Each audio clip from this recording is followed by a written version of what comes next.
Here in Southwest Ohio, it's been fairly cool, below normal. In fact, this morning it's about 60 degrees Fahrenheit, about 16 degrees centigrade. But that's changing. In a couple of days, it's going to get hot. You know, around 88 degrees Fahrenheit. I don't know what that is in centigrade off the top of my head, but it's going to be hot. So I think it's appropriate to talk about heat-related illnesses and what we can do to minimize getting in a situation like that.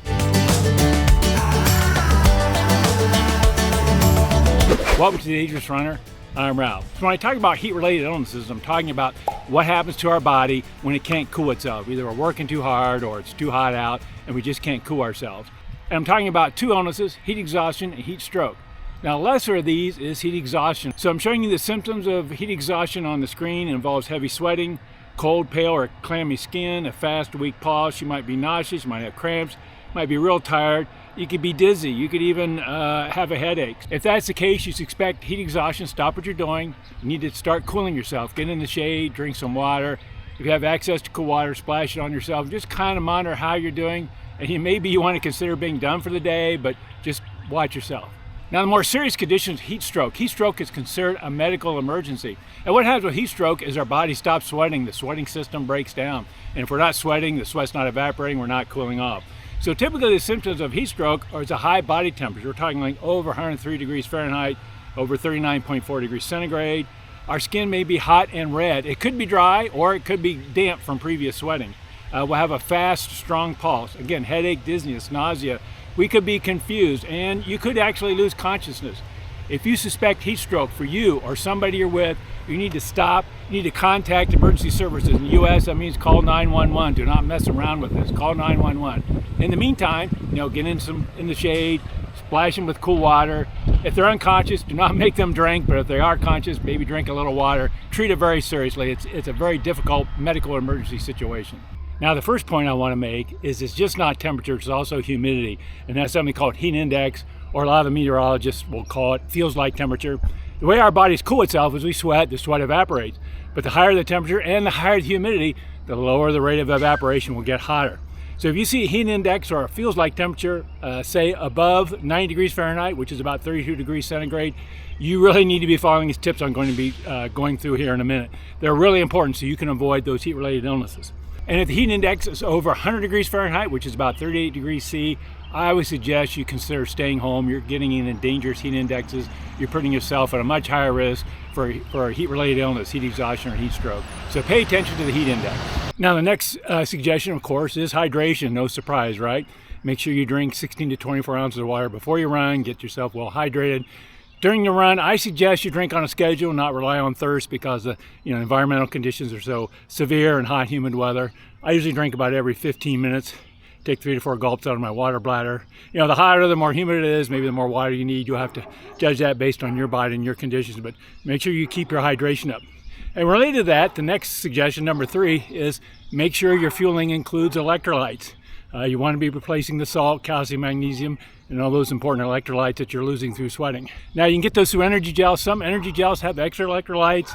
I also get mine through a powder I put in my water bladder. I use a product called Tailwind. There are others out there. Some of the products I use are down in the description in the links, but make sure you're getting electrolytes along with your hydration. Now, my next suggestion is acclimate slowly to running in the heat. So it's cool now. In a couple of days, it's going to be hot. It's going to get really hot. I'm not going to do a long run, and those first few days are hot. I'm going to do easy runs, let my body get used to it. In fact, I was in the Florida Keys last week and heat indexes were approaching 100. I didn't run, partially because I didn't have time, and 2, because my body wasn't used to it. I wasn't going to go out there and run in that. I've been used to running in cool weather, so acclimate to a change in hot weather, let your body get used to it.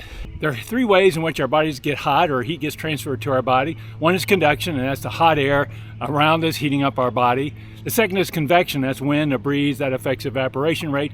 But the third one is radiation, solar radiation. So on these hot, sunny summer days, wear light colors. This is not the time to wear your favorite dark blue navy running shirt. That's only going to make it worse. It's going to absorb the solar radiation. Lighter colors should help reflect it. Dark colors are great in the wintertime. They help warm you, but stay away from them in the summertime when the sun's out. Now, my next suggestion is slow your pace. A hot, humid day is not the time to be working on your PR. We're all casual recreational runners. It's not time to push ourselves. Slow your pace those hot, humid days. Again, that'll minimize the overheating of your body and help the cooling. The next tip is try to run in cool areas. If you have shaded bike trails, that's great. or run early in the morning, late in the evening. If you can, avoid blacktop. Blacktop, of course, gets very hot. It absorbs the sun's radiation and then releases it, just making it that much more hotter. So try to run in the shade, run in the early morning or late evening. Now my next suggestion is do whatever you can to stay cool. You could wet your hat with water, bandana. I was doing a trail race, the first trail marathon I ever did. It was so hot that day, and for some reason I brought a bandana with me, and one of the aid stations I dunked in a bucket of ice water wrapped around my neck, and boy did that help with the cooling. So try to do what you can to stay cool using external means like a wet hat or a wet bandana or a wet scarf, something like that, help keep you cool. My last tip related to heat illnesses is pay attention to your body. How are you sweating? How are you feeling? You feeling nauseous? Are you feeling lightheaded? How's your heart doing? If you monitor your heart rate, if you see a really super elevated heart rate, maybe you need to stop. Maybe you got some kind of heat-related illness going on. So pay attention to your body. Now my last tip has nothing to do with heat-related illnesses, and it has to do with me being a melanoma survivor, and that is make sure you wear sunscreen on these hot sunny days. As we get older, it just seems like my skin's so delicate. I'm sure yours is too. Slightest bump and it gets bruised. It's more prone to UV radiation. So wear that sunscreen when you're out there and have a safe time. So thanks so much for watching. I want you to have a safe summer. I don't want anybody getting hurt, getting sick. Follow these tips.